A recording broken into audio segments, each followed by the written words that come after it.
eu sou Ana Salles. Hoje a gente vai fazer uma receita profissional de roux.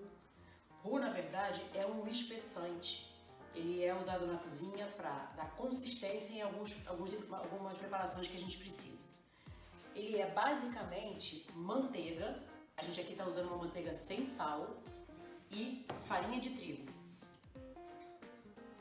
E o roux, a gente vai ter 3 formas de fazer ele.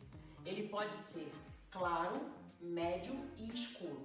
Na verdade, o que vai dar diferença entre eles é o tempo de cozimento que ele vai ficar na panela.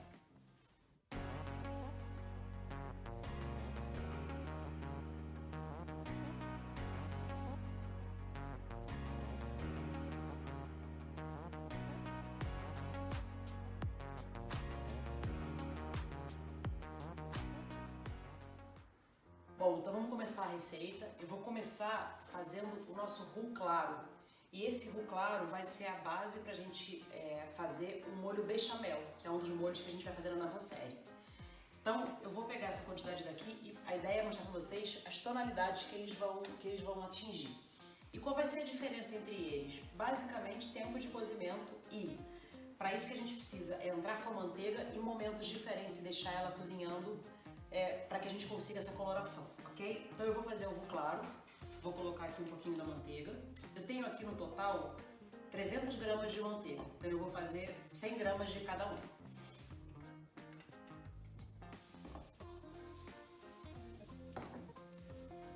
No roux claro, o que a gente faz é assim, eu preciso que a manteiga simplesmente derreta. Eu não quero que ela tenha coloração nenhuma.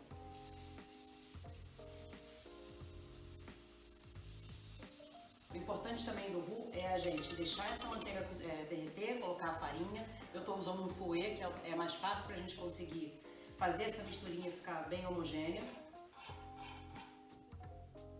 Então, ó, a manteiga começou a derreter, eu já vou colocar a farinha.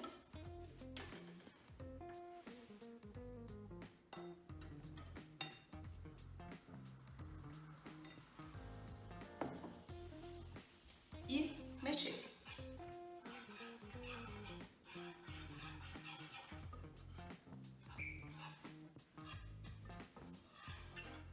Lembrando o seguinte, eu não estou me preocupando aqui em falar para vocês as quantidades, porque isso vai estar escrito no card do nosso vídeo, ok? As quantidades certinhas do que a gente está usando aqui, na nossa ficha técnica.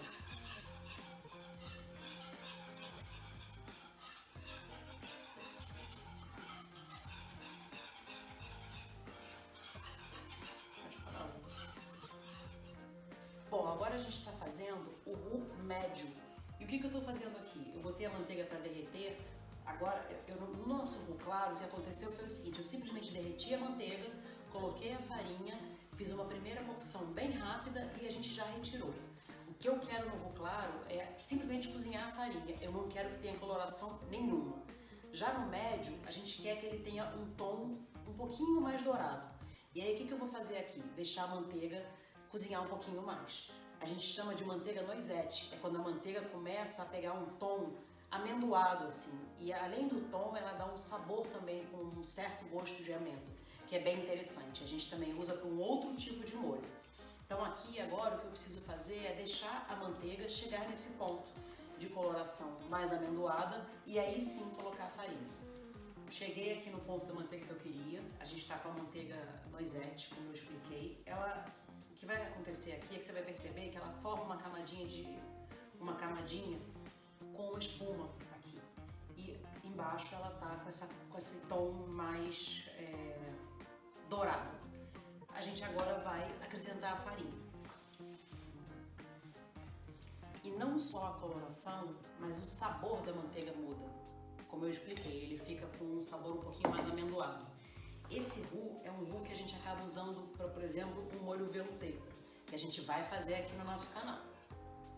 Bom, agora a gente vai fazer a última versão do roux, que é o roux escuro. E esse roux a gente usa para fazer, por exemplo, molho espanhol, aqueles molhos que precisam de uma coloração bem escura. Só que o que acontece é o seguinte, a variação dele, do médio para esse escuro, é basicamente agora a cocção da farinha, porque se eu deixo essa manteiga passar do ponto do noisette, ela vai ficar com um sabor de uma manteiga queimada. E não é o que a gente quer aqui, a gente quer um roux com um sabor que ele só acrescente sabor ao molho. Então agora a diferença será exatamente essa. Eu vou colocar a farinha e a gente agora vai cozinhando até chegar no ponto do roux escuro. Bom, então aqui está nosso resultado final. A gente tem aqui o nosso roux claro, médio e o roux escuro. Eu acho que só para a gente esclarecer, as quantidades que a gente colocou aqui vão estar direitinho escritas aí no card do nosso vídeo, vão estar descritas, e quanto tempo de cocção de cada um, os métodos que a gente colocou aqui na panela, enfim. E a gente usou basicamente a mesma quantidade de farinha e de manteiga para cada uma das receitas, ok? É importante esclarecer o seguinte, qual é o uso de cada um deles? A gente vai mostrar ao longo dos vídeos, até porque agora a ideia é a gente fazer molhos utilizando cada um desses roux, mas o mais importante é a gente entender por que a gente decidiu fazer 3 colorações diferentes. Quando a gente quer um molho claro, por exemplo, o bechamel, que é um molho que a gente não quer que ele tenha nenhum tipo de coloração, a gente vai utilizar o roux claro. O velouté, por exemplo, que é feito à base de caldo de frango, caldo de peixe, a gente já vai optar pelo roux médio. E os molhos espanhóis, molho madeira, enfim, aqueles que a gente quer uma coloração bem escura, a gente vai utilizar o roux escuro. Não só pela coloração, mas vocês vão perceber quando fizerem de que o sabor deles, ao entrar no molho, vai ser diferente. Como eu falei, a manteiga aqui, ela teve um leve sabor amendoado. Aqui a gente já sente um sabor bem de castanha, assim. Então, o mais interessante, além da coloração, é o que ele vai acrescentar de sabor na sua receita e no seu molho. Ok? Até a próxima! Se você utilizar bastante quantidade, pode ficar à vontade. Você pode, por exemplo, fazer meio quilo de farinha com meio de manteiga, 1 quilo, enfim, conforme a sua demanda. E aí, o importante é, você não precisa fazer todos os dias, você faz ele uma vez por semana. A gente pode armazenar. Se você utilizar muita quantidade, bota essa quantidade que a gente fizer aqui num hermético e na geladeira. Ou a opção que eu dou é essa daqui, ó. A gente colocar ele numa fita filme, numa película e armazenar.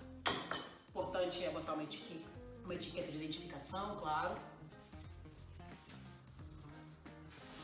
Fecha direitinho.